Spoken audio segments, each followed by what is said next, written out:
Om Shri Ganeshaya Namaha.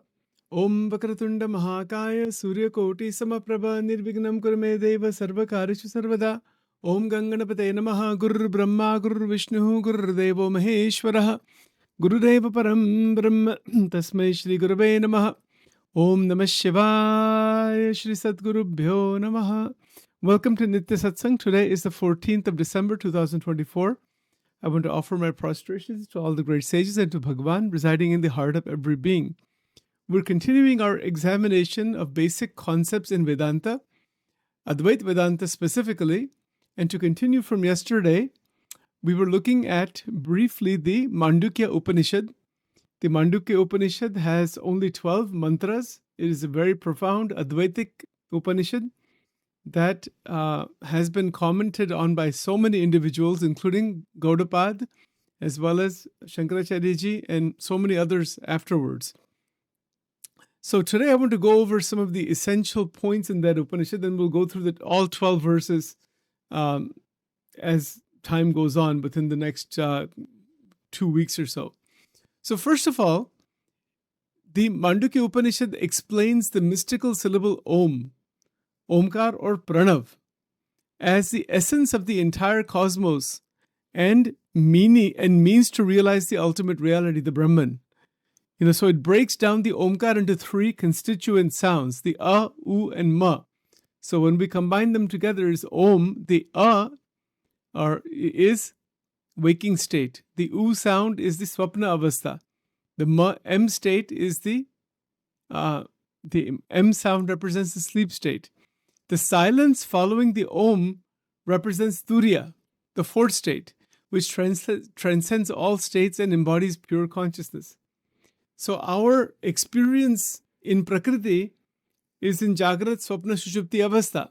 Avastha meaning state of realization, state of experience of Prakriti. When we go into a higher state of consciousness, the fourth state, it is called Turiya.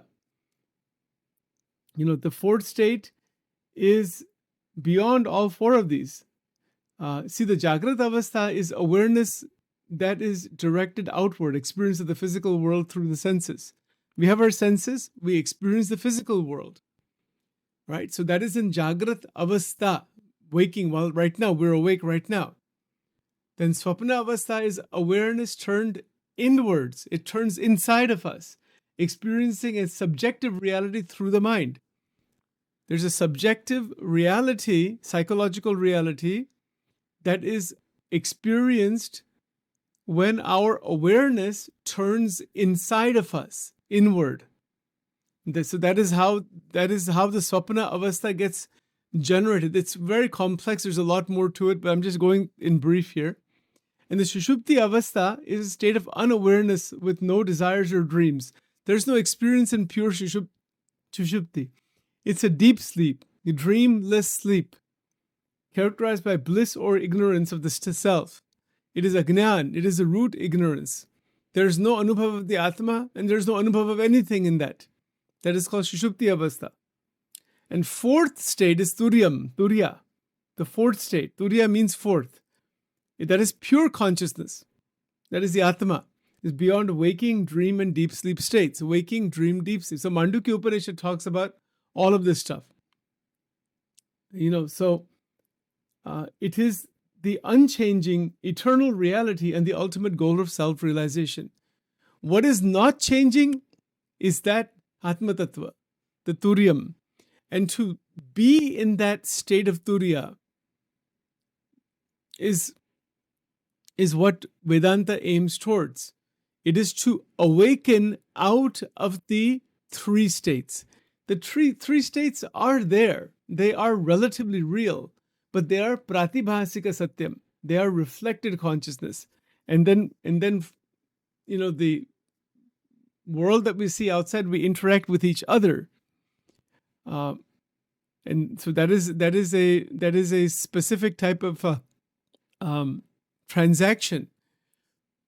You see, so that is how through the body, through the senses, we are able to experience the relative world. But if a yogi goes into samadhi, yog samadhi, As in Vachanamrut Garada 1, Shriji Maharaj uses this expression, Yog Samadhi. Patanjali Rishi talks a lot about Samadhi also. Nirvikalpa, Savikalpa, Sampragnat, Asampragnat. All these are discussed in Yoga Sutras. These are all states beyond the beyond the Jagra, Swapna, Shushupti.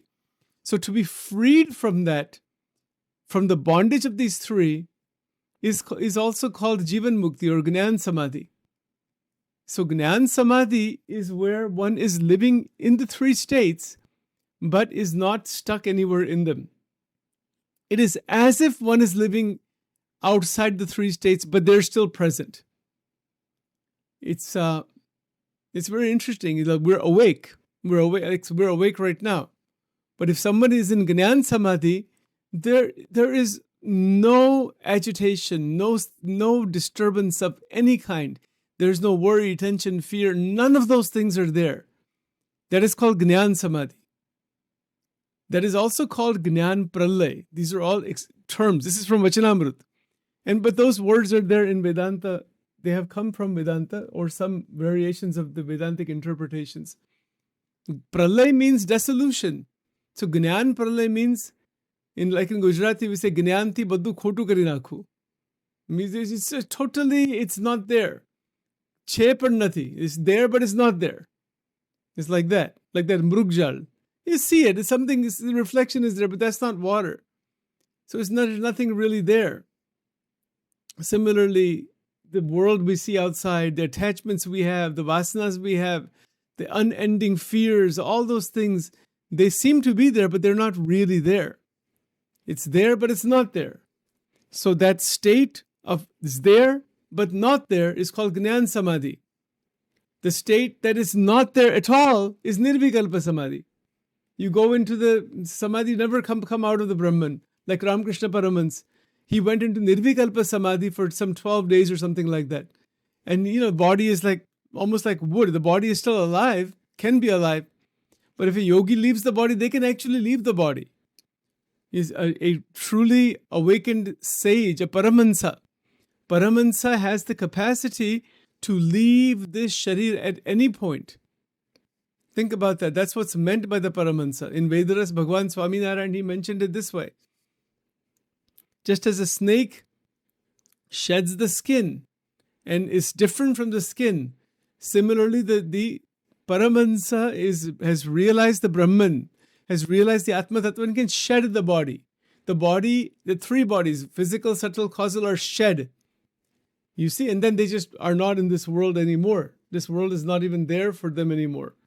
So, is there really such a thing? Yes.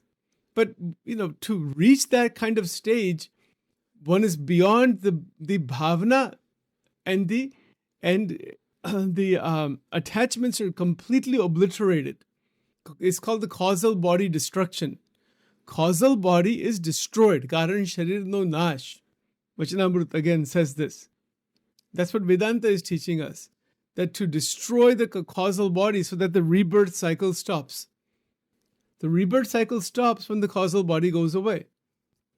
So the Mandukya Upanishad is talking about all this. I'm just giving an overview here. I do want to go through the verses in more detail later on.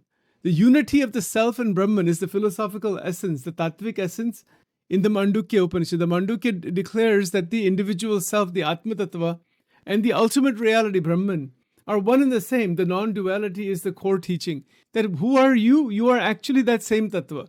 It's like that beam, that ray coming from the sun. One kiran, Surya nu kiran, Surya ka kiran. That kiran has to realize it is only the sun. It feels it is different somehow. But it's not different from the sun. It is non-different from the sun. So it is part and parcel of that same sun. It is that only. It realizes its origin point and that I am that. So that's one idea here. Now, the illusions of duality, the Jagra, Swapna, Sushupti, are transient and belong to the realm of Maya. Only Turiya, the state of pure consciousness, is real. So what is Satyam? What is real? Turiya Pada. Pada meaning realization. But the state of realization. So that Turiya Pad is real. It's real in terms of us moving through the three states. Body experience is there. We are so one with the body, we feel that's who I am. But the body is an experience within consciousness. It comes and goes. The bodies come and go. But the consciousness doesn't come and go. The consciousness doesn't go anywhere. There's no going, coming, nothing. Everything is coming and going in the realm of consciousness or through that consciousness.